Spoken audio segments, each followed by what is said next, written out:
کہ فوراً شیخ کہتے تھے تو جب داہنا ہاتھ کٹا ہے تو پہلے جملے میں کچھ بھی نہیں کہا، سب سے پہلا جو لفظ آیا وہ یہ ہے کہ ہاتھ کٹ گیا ہے لیکن پھر بھی میں اپنے دین کی حمایت کرتا ہوں گا، دین کو تنہا نہیں چھوڑوں گا۔ پھر جب دین کی بات کہی تو پھر وارث دین کی بھی بات کہی، الامام صادق الیقین نجل النبی الطاہر الامین، میں اپنے امام کی جو سچا ہے، جو امین ہے، جو پاکیزہ ہے، جو رسول اللہ کا نواسا ہے، میں اس کی حمایت کرتا رہوں گا۔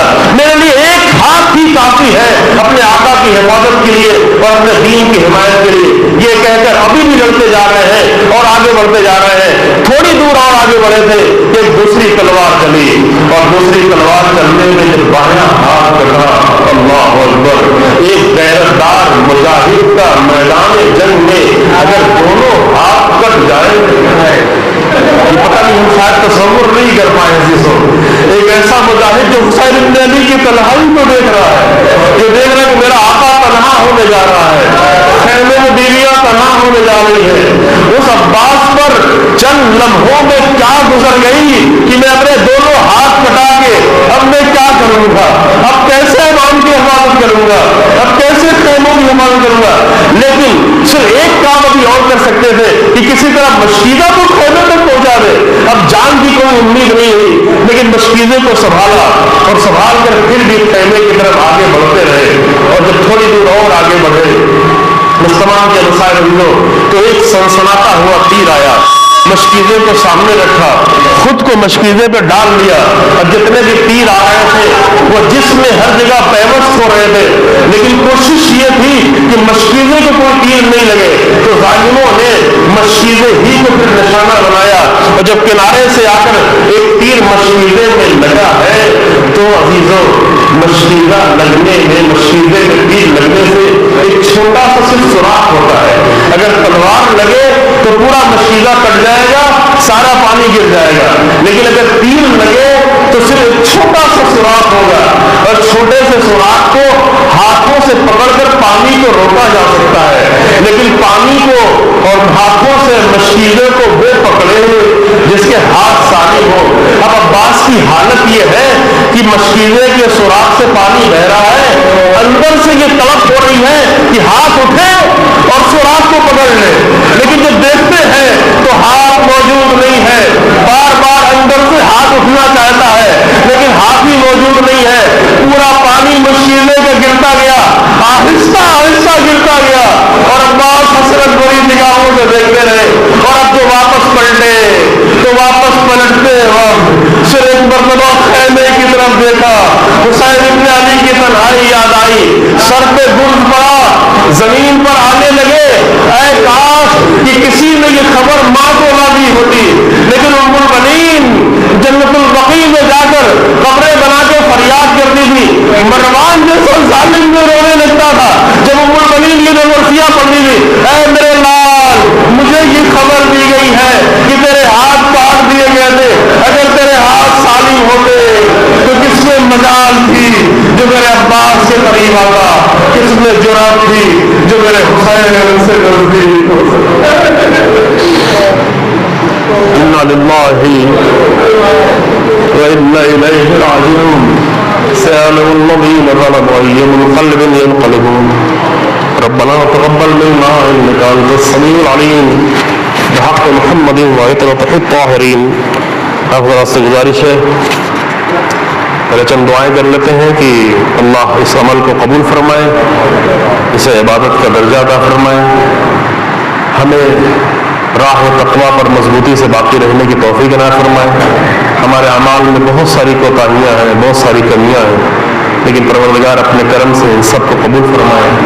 پروردگار ہمیں راہ ہدایت، راہ قرآن، راہ ابوالفضل عباس پر مضبوطی سے چلنے کی توفیق عنایت فرما۔ پروردگار عالم اسلام میں جہاں جہاں بھی مشکلات اور مشکلات کو حل فرما، ظالموں کے ظلم کو ان کی طرف پلٹا دے، اہل شر کے شر سے امت مسلمان کو، خاص مومنین کو نجات دے۔ جو مجاہدین دنیا بھر کے ظالموں کے مقابل میں کھڑے ہوئے ہیں، پروردگار ان کو کامیابی اور کامیابی عطا فرما۔ جو لوگ اس راہ میں شہید ہو گئے ہیں اور گزشتہ 8 سالوں میں 10,000 کی تعداد میں بہت ہی عظیم انسان شہید ہوئے ہیں،